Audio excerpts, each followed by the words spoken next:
மாம்பழ சீசன் வரப்போகுது. மாம்பழம் நம்ம கண்ட்ரியோட நேஷனல் ஃப்ரூட். இப்படிப்பட்ட மாம்பழத்துல நிறைய சுவாரஸ்யம் இருக்கு. அதை பத்தி தான் இன்னைக்கு நான் உங்க கூட ஷேர் பண்ணிக்க போறேன். மாம்பழம் பிடிக்காதவங்க யாராவது இருக்க முடியுமா? நிச்சயமா இல்ல அப்படிங்கிறது தான் என்னோட ஆன்சர். கடந்த வருஷம் மட்டும் 47.98 மில்லியன் அளவுக்கு நம்ம நாட்டுல இருந்து மாம்பழம் ஏற்றுமதியா இருக்குங்க. இதுல இன்னொரு விஷயம் இருக்கு. ஏற்றுமதியானதை விட நம்ம நாட்டுல, அதாவது நம்ம எல்லாரும் சாப்பிட்டுருப்போம்ல, அந்த மாம்பழம் தான் நிறையவே இருக்குங்க. இப்படிப்பட்ட மாம்பழத்துக்காக 1987 இருந்து தேசிய தோட்ட வாரிய கழகம் வந்து டெல்லியில ஒரு இன்டர்நேஷனல் மேங்கோ ஃபெஸ்டிவலை கண்டக்ட் பண்ணிட்டு இருக்காங்கன்னா பாத்துக்கோங்களேன். இதுல அல்போன்சா, பங்கனப்பள்ளி, கேசர், தசேரி, மல்கோவா அப்படின்னு எக்கச்சக்கமான மாம்பழங்களை டிஸ்பிளே பண்ணிட்டு வராங்க. சரி, பொதுவா அந்த தாவரங்களா இருக்குல்ல, அது ஒரு இடத்துல இருந்து இன்னொரு இடத்துக்கு எப்படி பரவும்? ஒண்ணு காத்து மூலம் அந்த விதைகள் பரவும், இல்லாட்டி பறவைகள் பழத்தை சாப்பிட்டுட்டு அதோட எச்சம் வழியா அந்த விதை விழுந்து அப்படி பரவும். ஆனா மாம்பழத்துலதான் இவ்வளவு பெரிய கொட்டை இருக்கு, அது எப்படி பரவும் அப்படின்னு யோசிச்சீங்கன்னா வேற யாரும் காரணம் இல்ல, மனுஷங்க நாம தாங்க. இந்த மாம்பழத்துக்கு கிட்டத்தட்ட 25 மில்லியன் வருஷம் வரலாறு இருக்கிறதா சொல்லப்படுதுங்க. அதனாலதான் இந்த மாம்பழத்தை ஆதிக்கனி அப்படின்னு சொல்றோம். இன்னொன்னு சொல்லணும்னா மாம்பழத்தை பழங்களோட அரசன் அப்படின்னு நம்ம சொல்லுவோம். இந்த மாம்பழம் ஆசியாவில் கிபி 4-5வது நூற்றாண்டுல பரவி இருக்கிறதா சொல்றாங்க. அப்போ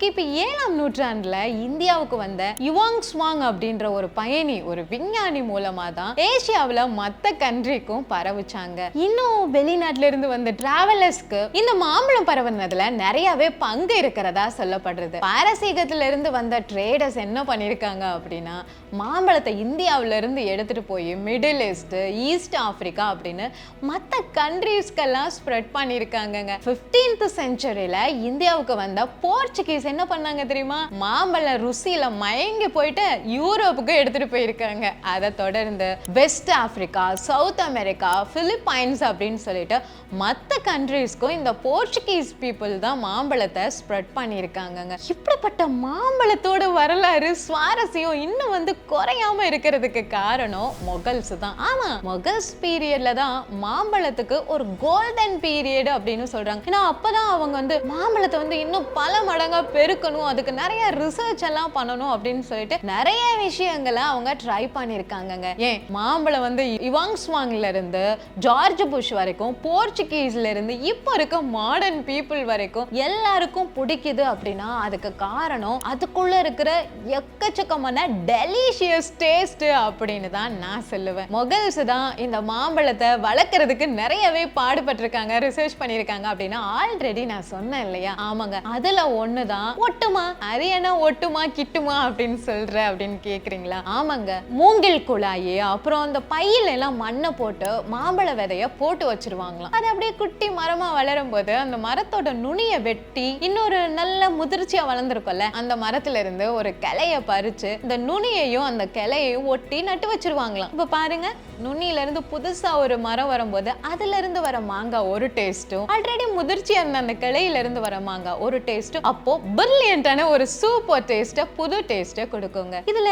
இந்த மொகல்ஸ்ல இருக்கிற அக்பர் சக்கரவர்த்திக்கு மாங்கானா ஒரு பித்தாமா, அவ்வளவு பைத்தியமா இருந்திருக்காரு. அதனால அவருக்கு வந்து சம்மர் டைம் வந்தாவே மாங்காய் இல்லாம அவரோட சாப்பாடே இருக்கக்கூடாது அப்படின்னு சொல்ற அளவுக்கு மாங்காய் மேல அவ்வளவு இன்ட்ரெஸ்ட் இருந்திருக்குங்க. அதனாலதான் அவர் வந்து பீகாருக்கு கிழக்குல தர்பங்கா அப்படின்ற இடத்துல இருக்கிற லாக்பக் அந்த பகுதியில ஒரு பெரிய மாந்தோப்பே உருவாக்கி வச்சிருந்தாராம். அதுல கிட்டத்தட்ட 1,00,000 மரக்கன்றுகளை நட்டு வச்சாங்களாம். அதுல இருந்து வர மாம்பழங்கள் தான் அரண்மனைக்கு கொண்டு போனதா சொல்றாங்க. சரி, இப்படிப்பட்ட மாங்காய பத்தி சொல்றல, இது எத்தனை வருஷம் தான் கனி கொடுக்கும் அப்படின்னு கேட்டீங்கன்னா கிட்டத்தட்ட 40 வருஷம் வரைக்கும் இந்த மாமரம் வந்து காய் நம்ம எல்லாரையும் சந்தோஷப்படுத்தும் அப்படின்னு சொல்றாங்க. இதுல இன்னொரு விஷயம் இருக்கு. காஞ்சிபுரத்துல இருக்குல்ல, அங்க இருக்கிற ஏகாம்பரநாதர் கோவில்ல ஒரு மாமரம் இருக்காங்க.